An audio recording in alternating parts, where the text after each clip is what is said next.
healthcare is a big part of the budget. I believe what Steve Forbes proposed back in 2000, and I think somewhat in '96, that medical savings accounts, where people were able to keep at the end of the year whatever they didn't spend. That was their money then to spend any way they wanted.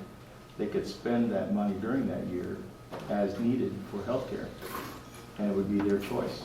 And there you get into not only competition, but like you said, you search out the costs. You know, so if it's nutritional supplements, it's going to keep them healthy and keep them out of the morass of medical institutions. You know, and at the end of the year, they have money left over because they don't go to these expensive medical institutions. Or if they need chiropractic care, it's $1. If they need, like I said, nutritional supplements, it's $1. There's no deductible until they get to the end of that. And as you pointed out, if they have a comprehensive with a high deductible for that accident, you know, that serious injury. Yeah, no, I completely agree. I mean, I completely agree. I just think that what we've done is we've made it a new entitlement, and it's just going to add to. And as you all recognize, bankruptcy for this country, of course, Federal Reserve, country's not going to go bankrupt. The Federal Reserve just continues to print money, and that printed money results in a lot more money that are going to be chasing the same goods and services that are out there. It's going to result in inflation. It's going to result in higher costs.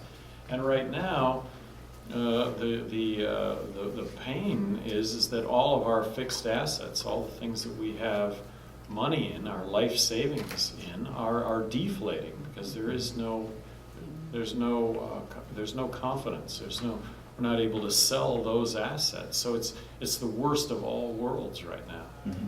We've got deflation on our lifetime savings, and we have inflation on everything that it takes for us to live day to day. Mm-hmm. And that's going to get just horrendously worse given just the amount of money that's been printed to get us where we're at. No, they won't even tell us what the money supply is, you know. So how does the public even have any idea what you're doing? I mean, all I see is this graph that this curve just goes up and up and up and up and up and up, and you know, it's going to hit infinity. You know, what's going to happen? Bankrupt. Right. You said that you're saying things that others aren't saying. I guess in what context? Because you're saying essentially what Joe Bass says at Heartland and what Ed Crane says at Cato, but you're saying it in a political context then. Right. I was speaking in terms of politicians. I was So do speaking you in intend to run for office or advocate or back people running for office or? Well, this is a 501c4. Okay. It's an advocacy committee. I'm the honorary chairman, which allows me to raise money and speak out on the issues of the day. As part of my legal status, I can't talk about running for any political office. I can't say that I have an intention to run for any political office. I guess I could point out that Fred Thompson was a 501c4 before he went on and declared intention to run for president.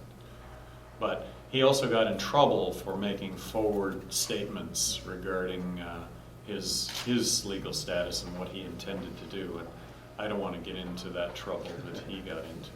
And then from a strategy point of view, I mean, are you trying to become palatable to the Republicans or move the Republicans? Are you going to advocate states' rights issues, which I think are pretty predominant in many of the things you talked about? Or are you looking just to raise awareness? I mean, we have a very active third-party system developing in several states. And well, you asked the question, are you looking to become palatable to the Republican Party?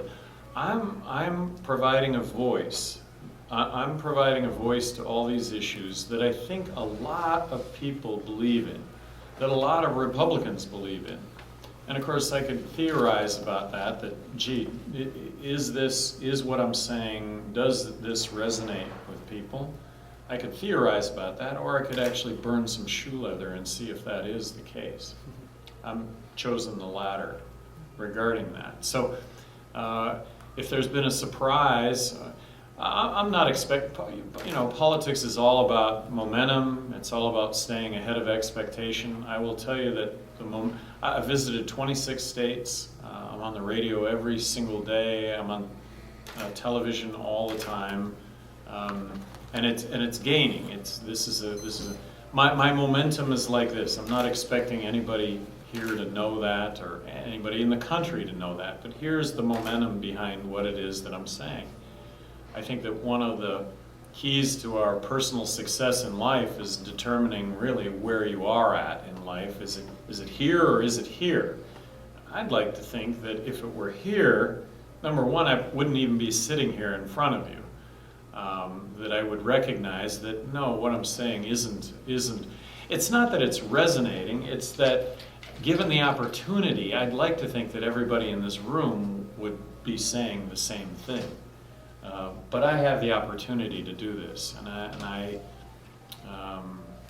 wouldn't be here if I didn't think that this could make a difference and that it might change the world a little bit.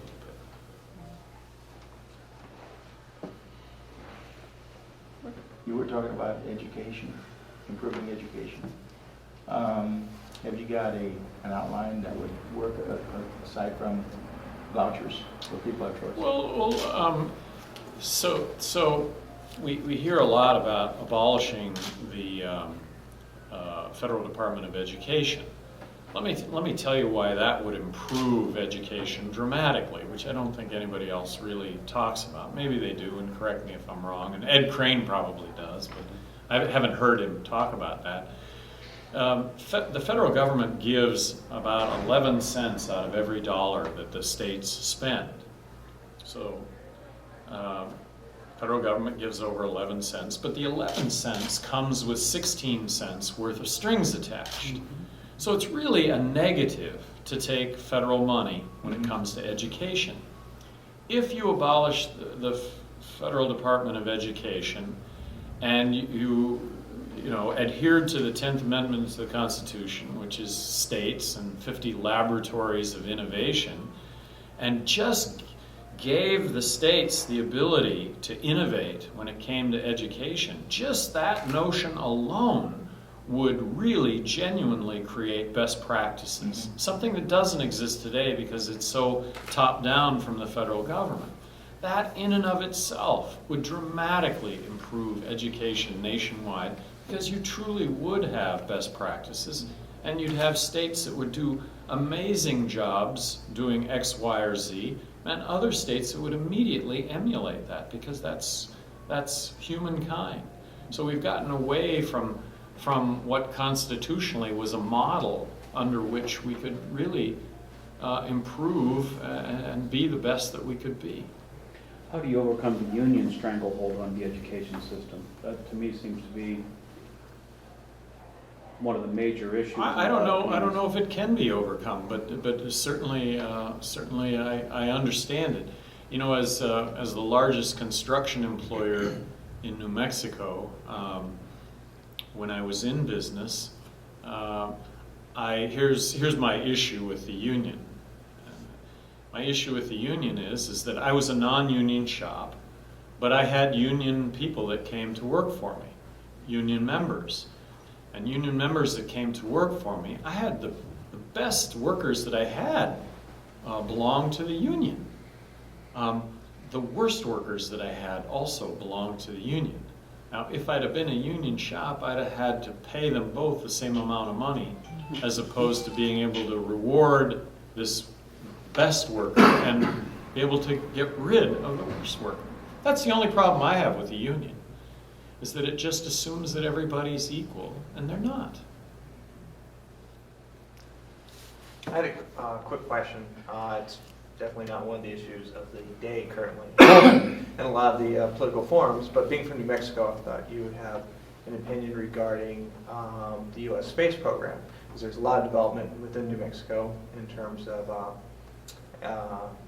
private spaceports. I was just curious what your stance is in terms of government funding for NASA and for encouraging the development of private space companies. You know, I really do think that we should encourage private, and that the government should remain engaged in long-term space. And I come at this from the standpoint that really, if you want to take a long-term view on humankind, yeah, how long a term do you want to take?